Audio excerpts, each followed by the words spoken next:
Elites throughout history have always tried to expand their power and set up empires.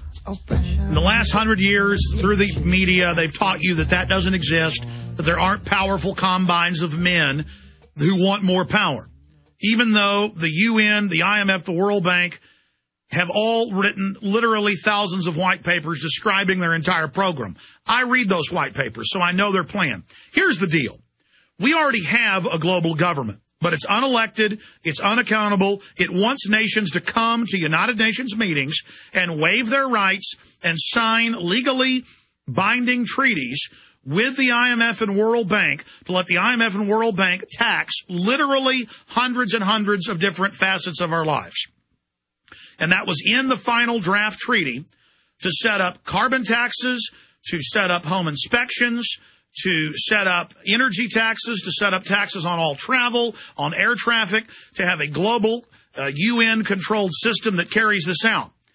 Now, as Lord Christopher Monckton said here Thursday on my weekday radio show, the only part they ever wanted to get, because the IMF and World Bank was already loaning money at 30% interest to the third world. They already control our countries through the Bank of England and the Federal Reserve. They just wanted countries to sign on to it. But that was just icing on the cake.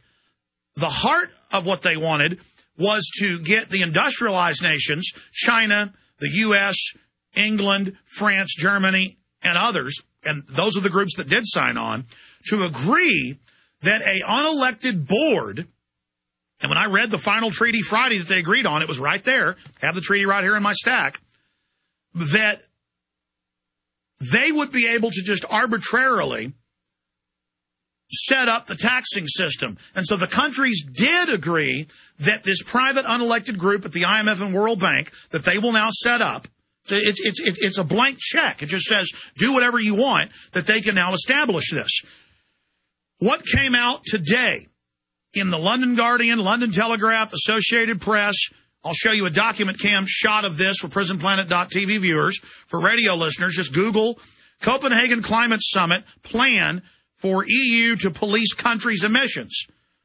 And as we told you, this is European Union expansion to run the world government. What did Herman von Rompuy, the head of the EU, say a month ago? He said that. That's what they got. Now, most of the third world countries refused. There's huge resistance in the U.S. Senate, but the banks don't care. They just say, well, we're saying it's a success, and we're saying as the private banks, we're going to set this up. So they're declaring victory. They're saying they've grabbed victory from the jaws of defeat. They haven't really done it. It did blow up in their face, but they're still declaring it. And Obama and Gordon Brown of the EU, he's also on the EU board, but British Prime Minister, and Von Rompuy and others, and Ban Ki-moon have gotten the industrialized nations to sign on to let the banks run this system. But they were already running it. So now they can go ahead and try to levy these taxes through the nations, but they weren't able to, again, have the nations sign on at the international level. So they're going to have to come into the national level and try to ram this through. But the Congress says they won't do it because it's so unpopular, and ClimateGate has exposed them. So Obama has said, quote, we will do it by command and control, whether Congress wants it or not, which is unconstitutional and is a high crime, as Senator Inhofe and others have said. So they're declaring the world government's here, but the world didn't sign on. Only a handful of first world nations did. The third world found out it was a scam to literally double carbon taxes on them so they could be fully controlled by the IMF and World Bank. But here is the London Telegraph today. Copenhagen Climate Summit, plan for EU to police countries' emissions. Gordon Brown is drawing up, because, see, it's a blank check agreement. Gordon Brown, see, he runs the G20. He's the real power. Plans for the European Union to become a global warming policeman, that's a quote, monitoring individual countries' compliance with carbon-cutting targets. So, see, they don't care if the majority of nations didn't sign on and they were defeated. They're just going to do it anyways because they're tyrants. Just like when England, their parliament won't sign on to the EU, but they're still under EU regulations and control. But our victory is we're forcing them to try to implement this now when they don't even have agreements from most of the countries. They literally had 191 nations there and got, 11 countries to sign on to it? And this was all done behind closed doors, so they were saying only 7 signed on, only 11 signed on. We don't even know who signed on. All we have is the treaty. And then Brown says, I will write it up. I will tell you what it is. How is that freedom? How is that global democracy? Quote, it's not. The plan emerged from the chaotic Copenhagen conference on climate change, which ended in acrimony and mistrust between world leaders. The summit was unable to reach a substantive deal on cutting greenhouse gases because of a row or fight over how countries would prove that they are honoring promises to cut their carbon emissions. China, in particular, objected to any external monitoring of its actions. So the countries wouldn't sign the treaty, but their executive officers, their presidents and prime ministers said, we don't care, just like we do with the Federal Reserve or the G20, we'll just implement by fiat. So there is the heart of it. They're going ahead with this, even though they didn't ratify it at the global level. And they're saying they're going to ram it through via the bureaucracies. Exactly what member of House of Lords, former advisor to Thatcher, an expert on this for more than 2 decades, Lord Monckton, said they would do Thursday. He is absolutely correct.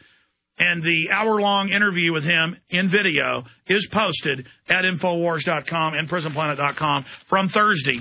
I suggest you go watch it, because everything that guy says just continues to be verified. And that's what we believe was going to happen as well, but he added nuances to it that I didn't understand. This is all a learning process as we go along here. So that's what's going on that front. If you want to read the accord, you can also do that. We have a direct link to the United Nations with the accord that you can read for yourself. Continuing, ladies and gentlemen. In summation, on the 2-week United Nations meeting that the UN said, and Obama and Gordon Brown said, was the most important UN meeting in history. And it was. They attempted to go public with world government. They openly announced, David de Rothschild, all of them, on national television and from the UN dais, that this was the birth of world government. Here's the reality. World government was already established through fraud by the private IMF and World Bank, both holding companies and consortiums for the other holding companies, Bundesbank, Bank of England, Federal Reserve, and the private banks that make up those consortiums. And so they wanted to get the countries there, have them sign on, and the majority of countries didn't sign on and are on record saying they found out this was a eugenics fraud, a death sentence for millions of people a year on the edge of starvation, to cut off their food, to cut off their resources, which is what the United Nations says this is really all about themselves.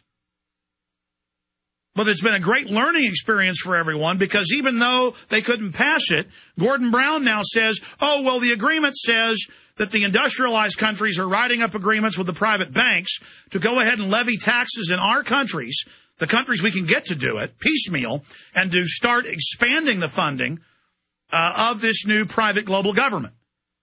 And so the United States, England, China, and others are going to put money into the IMF and World Bank that they then go out and loan to third world countries. And they have stipulations that say you can only invest with this company. You can only buy this type of equipment. You have to make these types of cuts in your energy consumption to get this money, which is actually meant to shut down their industry, but is a payoff to the politicians in those Latin American, African, and Asian, and Eastern European countries so that they will make those cuts. It is a payoff. It is a globalist war chest for corporate interest to go in and buy off their competition.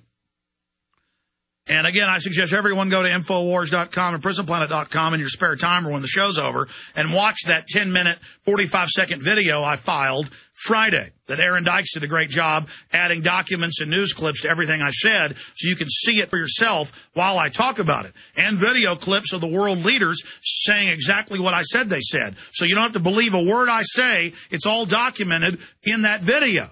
This video is key for people to understand. And then, 2 days after I released this video, Gordon Brown comes out and says he's writing the world government agreement that countries are bound to.